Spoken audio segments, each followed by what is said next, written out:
Hello, I'm Todd Kelling. I'm Segment Marketing Manager for the Comms COSP segment at Intel. And more importantly for today's talk, I'm leading our Application Device Queues, or ADQ, marketing and ISV enabling efforts. Today we're going to talk about improving application latency and predictability through application device queues.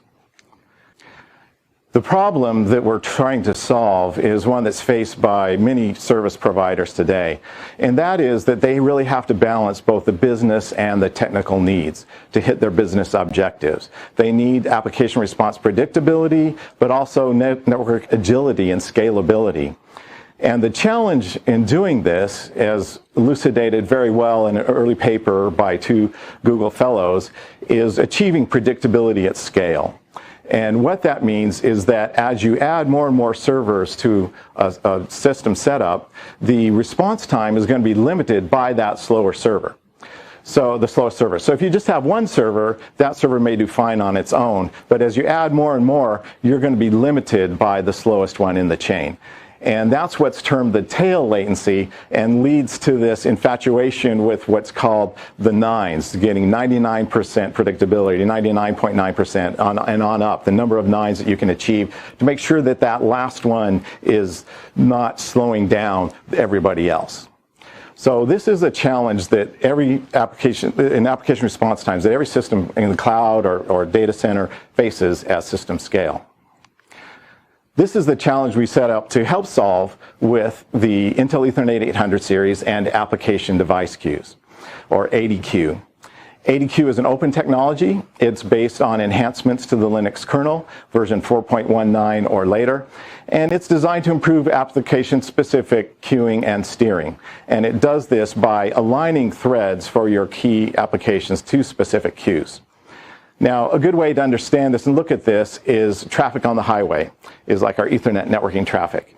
And normally you have all different applications with different data coming from different places, going different places at different times, and it all gets jammed up on that freeway. Now with ADQ, what we can do is dedicate specific lanes for our key applications. So we'll only have traffic for that application in that lane. And by doing that, you get much smoother throughput, we can control the timing, and you get much better performance. Now, in this example, we're only showing 3 highway lanes, but on our Intel Ethernet 800 series, we actually have plenty of space to do this. And the net result is we can improve predictability, latency, and throughput.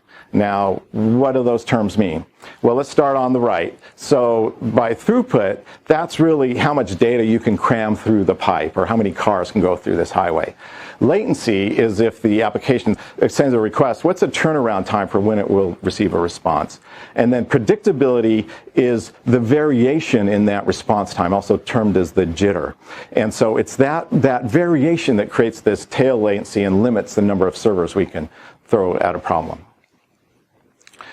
So, an analogy that I think we can all relate to that helps with understand this is catching a flight at the airport, going from your home to the airport, right? And you got to be there at a certain time to catch your flight. One way you can do it is just take the surface streets, and you may run into stoplights, so hopefully there's no construction, but this can vary from 45 to 90 minutes, even though your average might be 75 minutes. So it seems like there would be a better way. So you might want to take the freeway. And here, you can go much faster. If there's no traffic, you can get there in 30 minutes. But if you hit it at rush hour, it could be 3 hours. It could be 180 minutes. And so even though your average is just 60 minutes, you have to allow for that extra time in case there's traffic, and you wind up wasting time at the airport. So what if there were direct lanes from your home to the airport where you know you can get there in 30 minutes and it's reliably 30 minutes. That way you get there quickly, on time, and you don't have to spend time waiting around at the airport. Well, that's what ADQ is. That's these dedicated traffic lanes to improve the predictability and the timing to get your response times from the applications. To enable ADQ, you need the Linux 4.19 kernel, as I mentioned earlier. We also recommend you use the Intel Ethernet 800 series with the application device queues. We've really led the way in developing this technology and tuned the performance. And thirdly, in some cases, the applications may need to add some code to align the threads with the queues. And this would be a relatively small amount of code. For example, Aerospike did it. It was just 12 lines of code. It can be up to 50 lines of code. Or in some cases, if it's single-threaded like Redis or the NetPerf benchmark, you actually don't have to add any code at all. But those are basically the three things you have to put together. And so to enable this in the industry, we're going off and starting with these key players as shown here on this slide. We're targeting the cloud segment and looking at the different tiers and leaders in each of those areas, leading applications to see that market, and then we expect many, many more to follow afterwards. So for example, at the front end, in the web tier, Nginx is a great application example there. In the data and key caching space, Memcached is very commonly used, an open source program. And then Redis, it can be used both for caching or a traditional database. Aerospike is a very powerful back-end database that can be used. And then moving to the storage space, place this can really play is the NVMe over TCP configuration. And a leading company there is Lightbits, and they are partnering with us to bring this out. So we're very excited to work with these leading ISVs and the open source community to bring these technologies together and enable them. But the proof is in the pudding, and here's some initial performance data. And today at the show at OCP Summit, we are announcing the Memcached data, where we are seeing up to a 60% predictability increase and up to 60% latency reduction. So both very key parameters for that caching algorithm. The Redis, you can see great performance there as well. Over 50% predictability increase, again, bringing in that tail latency, over 45% latency reduction, and then improving the throughput as well. With Aerospike, they have observed greater than 45% predictability increase, greater than 50% latency reduction, and just a huge 75% throughput increase.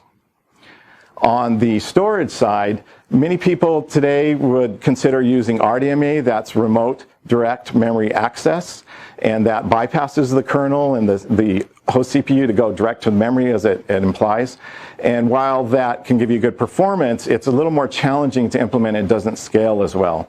The alternative way to do that is to use a TCP/IP stack running on the host CPU. That way you get all the benefits of the Linux kernel. It's much easier to implement, and then it scales very easily.